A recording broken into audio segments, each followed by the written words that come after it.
Salut Lisong. Salut Edouard, comment vas-tu? Très bien et toi? Bienvenue chez IMW. Merci de m'avoir accueilli chez toi. Avec plaisir. Je m'appelle Edouard Duval, j'ai 39 ans, je suis en Chine depuis 15 ans, je suis le fondateur et directeur de EMW Fine Wines. Baijiu ou le vin? Le vin. Ah, le vin. Le Baijiu, même après 15 ans, non, je m'y fais pas, toujours pas. La région de Ningxia ou Champagne-Ardenne? La Champagne, c'est la maison, c'est le cœur, la famille.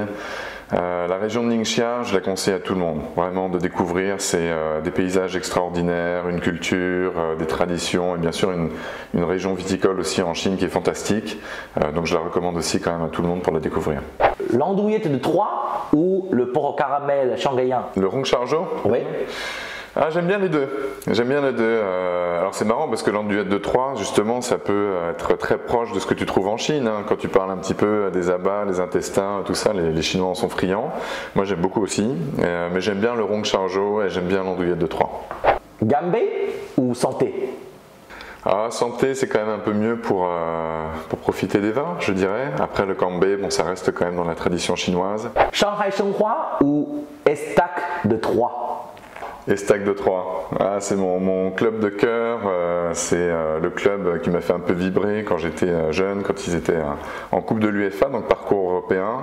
Et puis bon, la Champagne, le football Champagne, le beau jeu, ça reste quand même quelque chose d'important. East meets West Fine Wines, le nom chinois c'est Yoshi Wandong, donc qui veut dire vraiment de l'ouest vers l'est. Et le but pour nous, donc, c'est d'amener ce mélange de cultures, bon, le vin qui est plutôt une culture européenne, ici en Chine, et donc on représente environ 60 familles productrices de vin de 16 pays différents que l'on importe en Chine et que l'on distribue donc dans tout le Greater China, Mainland China, Hong Kong, Macao.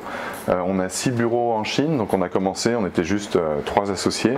Maintenant on a plus de 200 personnes et on distribue donc les vins sur la Chine continentale dans plus de 150 villes. Eh bien Edouard, ça fait combien de temps que tu es en Chine alors du coup? Ça fait 15 ans, ça va faire 15 ans l'année prochaine. Ouais. Et donc quand tu es venu pour la première fois, c'était pourquoi? Je suis venu la première fois il y a 20 ans.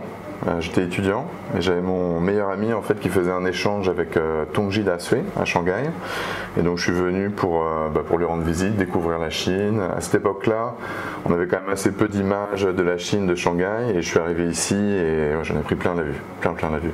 Et après je suis revenu lors d'un master en vin.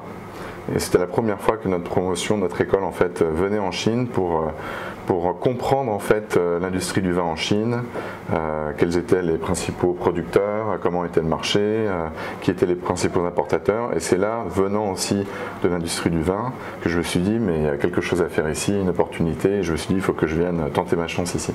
La première année, je me souviens qu'elle était assez difficile en termes d'acclimatation, et puis très vite, en fait, je me suis senti très bien ici, en Chine. Les affaires aussi ont très bien marché, donc ça a aidé aussi à ce que je reste.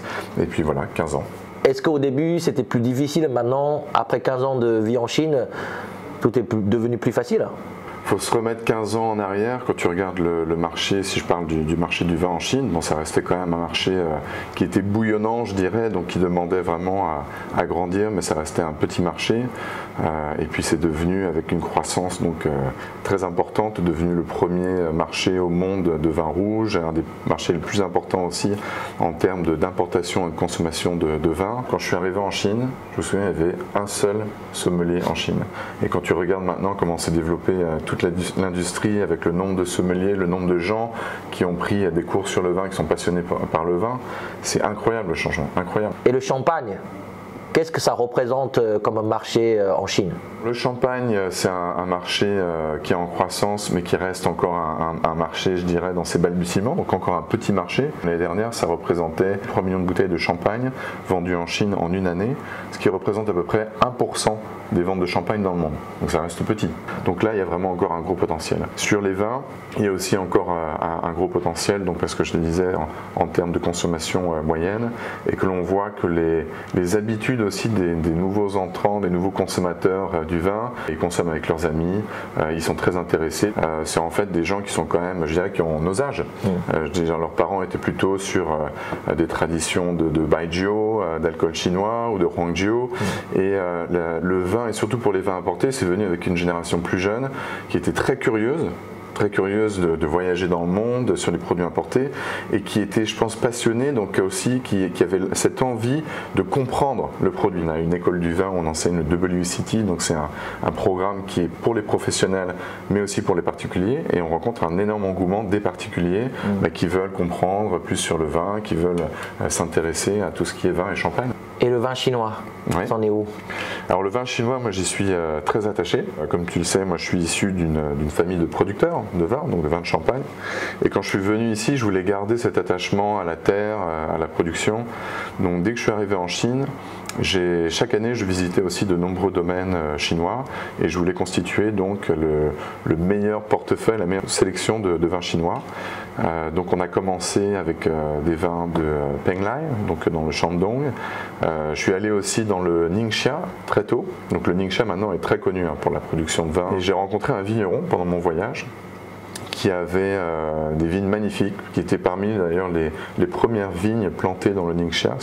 Il les avait plantées en 1997, mais il produisait juste un tonneau de vin et le reste il vendait ses terrains. Ses raisins, pardon, ses raisins. Et donc je suis allé goûter son vin, je dis c'est bien, mais j'étais venu pour visiter d'autres domaines, et au bout de 5 jours, je visite tous les domaines, et je dis quand même, le premier vin que j'ai goûté, c'était celui qui était le plus intéressant. Et je retourne le voir, et je lui propose donc qu'on fasse une association ensemble, qui s'appelle Legacy Peak. On a très vite eu aussi beaucoup de récompenses à l'international, en Chine, et c'est un vin que tu trouves dans tous les très bons endroits en Chine, et qu'on exporte même maintenant. Donc tout ça pour dire que la Chine produit de très bons vins, vraiment des vins de très bonne qualité, qui sont, je dirais, au même niveau de très grands vins à l'international, et qui a une richesse en fait de vins chinois qui permettent aussi d'amener encore plus d'engouement sur les vins en proposant des vins chinois. À ta santé, très heureux de te recevoir. À la tienne. Merci. Très très bon. Alors comment on peut acheter ton champagne à Shanghai là? Tu peux aller sur notre site internet emw-wines.com ou sur notre boutique sur WeChat, pareil, EMW Wines. Super. Sur ce, je te laisse. Merci de m'avoir accueilli. Salut Lissong. À bientôt. À bientôt.